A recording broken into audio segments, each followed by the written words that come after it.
Berkas pelimpahan kasus penyelundupan narkoba jenis sabu seberat 402,38 kg yang berhasil diungkap oleh jajaran narkoba Mabes Polri beberapa waktu lalu, kini telah dilimpahkan oleh Mabes Polri ke Kejari Kabupaten Sukabumi. Dalam pelimpahan ini 13 orang pelaku yang 4 diantaranya adalah warga negara Iran turut digiring oleh petugas kepolisian dari Mabes Polri ke Kejari Kabupaten Sukabumi. Dalam pelimpahan ini para pelaku didampingi pula oleh penasehat hukumnya sebagai pihak yang akan mendampingi para pelaku saat menjalani proses pemeriksaan hingga persidangan nanti.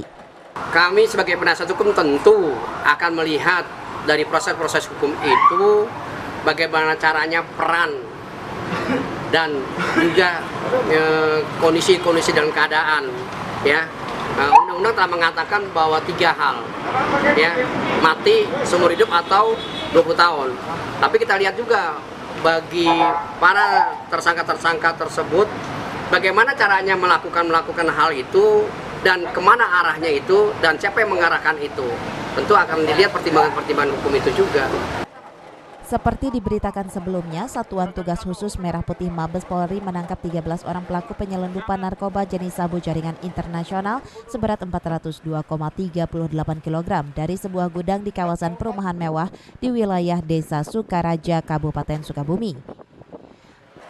Para pelaku ini diduga menjadi penyelundup yang biasa melakukan modus operandinya dengan menggunakan jalur laut. Dari Cibadak, Kabupaten Sukabumi, Iqbal Bakar melaporkan.